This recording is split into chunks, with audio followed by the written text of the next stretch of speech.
So in the ongoing Steeler-Raiders rivalry of the 70s into the 80s, this player was at the center of it, even though he wasn't a household name like Tatum and Hendricks and the different players. George Atkinson was, 6 feet tall and bulletproof, no doubt. Unfortunately, he's passed away October 27th, 2025 at the age of 78.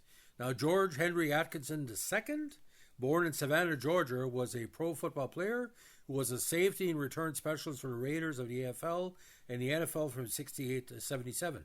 He retired in the year that the Raiders won the Super Bowl. He played college football for the Morris Brown Wolverines and was selected by the Raiders in the 7th round, 190th overall of the 68 NFL AFL draft. When he started his career in 68 with the Raiders, it was as a cornerback kick returner. Facing the Buffalo Bills on September 15th of that year, he scored the first touchdown of the game on a punt return for 86 yards. He returned 5 total punts during the game for 205 yards, an NFL record at the time, along with 1 kick for 25 yards in the win. On offense for the season, he returned 36 punts for 49 yards and 2 touchdowns, all AFL highs, while returning 32 kicks for 802 yards. On defense, he had 4 picks for 66 yards and a touchdown. He would do returns on and off for the next 7 years to go with his defense, although never as much as before. He returned 112 punts and 44 kicks combined in the years after 68 for 1 total touchdown and 2,323 yards. Now, he eventually made a Pro Bowl that year along with the following season, which was 68 and 69. And that one, he had 2 interceptions along with 1 for a touchdown. He would average around 3 interceptions in every season he played, having as many as 4 in 71, 72, and 74 and 75, and as little as 2 in 69, 77. In 74, he had 3 interceptions against Cleveland, a Raiders record at the time. He ranks 5th on the Raiders' all-time interception list with 30. He was an AFL co-defensive rookie year as well for 68.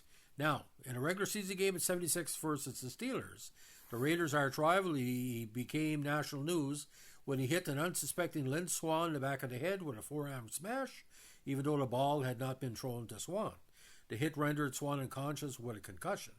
Atkinson had also hit Swann in a similar manner in the previous season's AFC title game, which also gave Swann a concussion. After the second incident, Steelers coach Chuck Noll referred to Atkinson as part of the criminal element in football. Atkinson subsequently filed a $2 million defamation lawsuit against Noll and the Steelers, which Atkinson lost, which was considered, fair comment because, criminal element doesn't mean you're criminal. Now, Atkinson eventually worked as a Raiders broadcaster during the pregame and postgame shows. He also hosted a TV program called Behind the Shield, and from 2008, he was a major spokesperson for the Clothing Broker, a warehouse-style clothing store in Oakland. He also appeared regularly on the NFL Network Top 10 shows that involved the Raiders, providing insight and perspective on the many controversial calls made against the Raiders. Some examples are, number one, perhaps the most controversial call, the Immaculate Reception. Atkinson contended it was a dead ball because of the double-touch rule, i.e. a Steelers player came in contact with the football while the pass was in the air. That the football also touched the ground before being scooped by the Steelers' Franco Harris, and thus the play should have been ruled as an incomplete pass, and because Raiders linebacker Phil Villapiano was illegally clipped during Harris's resulting game-clutching touchdown. Now, number two, Atkinson said the tuck rule had never been used and it was used against the Raiders in the 2001 AFC title game. It actually came into play during earlier contests, also involved the Patriots that same 2001 season, and never used again. The tuck rule was abolished on March 20th, 2013. Atkinson twin sons George III and Josh played college football for Notre Dame, and George III went on to become an NFL running back. Now, he died on October 27th, 2025 at the age of, 78. Now, the Super Bowl champion in 11, of course, second team All-AFL in 69, two-time AFL All-Star 68 and 69, and a Hall of Famer for the Raiders. Now, interception, his career 30, interception yards 448, fumble recoveries 13, defensive touchdowns 4, return yards 3,140, and return touchdowns with 3. Now, Atkinson is a very, very a well-spoken guy, ladies and gentlemen. Always great for a comment, and he's going to be dearly missed. Now, the fact is that a lot of people believed that when he hit Lynn Swan in the back of the head with a forearm smash, it was considered revenge for the Raiders. Now, the idea about Atkinson being a hard-hitting player is best to be described that a lot of people were scared to go near him on the field, even though there was Tatum and other key defensive players. He once said that football is a collision sport. If you don't have a certain mentality, you would get run out of the game. Now, again, best known in his physical play, he played in 7 AFL or AFC championship games, and again helped the Raiders to win the Super Bowl after a 76 full season campaign. When he joined the Raiders, he was part of a stellar draft class that included Ken Stabler and Art Shell, as well as running backs Marv Hubbard and Charlie Smith, who all helped to build a team into one of the top in the league in the 1970s. We became part of the nucleus for the Raiders from that draft. He once told the team website, "We wore the silver and black with pride. We understood what the tradition was and what we had to live up to."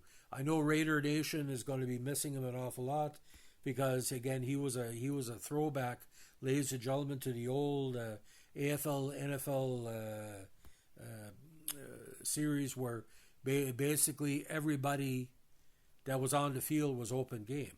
Now, the Raiders call Atkinson, of course, the anchor of the team's sole patrol, secondary to the 1970s, again, that helped the team to its first Super Bowl title, and also, of course, he remained connected to the organization until his death. Now, George's contributions as a friend and mentor to everyone in the Raiders continue long after his playing career, and his genuine personality and wonderful sense of humor will be dearly missed by everyone who knew him. Now, he played 144 games in his career, and he had one last campaign with the Denver Broncos, and again, played in 7 AFL or AFC title contests. Now, when he said about the nucleus, we became part of the nucleus for the Raiders from that draft. We wore the silver and black with pride. We understood what tradition was and what we had to live up to. And the autumn wind is a Raider, as we say. Now, in an era where receivers had little no protection when going over the middle, Atkinson and Tatum doled out harsh punishment to anyone he tried, and that's why the rules were changed. Now, Stabler did say about that hit against Swan, maybe a little outside the rules, but it was George's way of setting a tone for the contest. Now, I don't know why Chuck Noll would call him the criminal element. I mean, sometimes Pittsburgh was just as dirty as the Raiders, but sometimes he didn't get caught. So, ladies and gentlemen, Mr. Atkinson, I have to call him that. He's going to be looked back with pride by the Raiders faithful. And he had a rough personal life. I don't want to get into the podcast, but it was true a lot, ladies and gentlemen. So if you like what we're doing here with our various Raider tributes, give us a like, comment, subscribe, or share.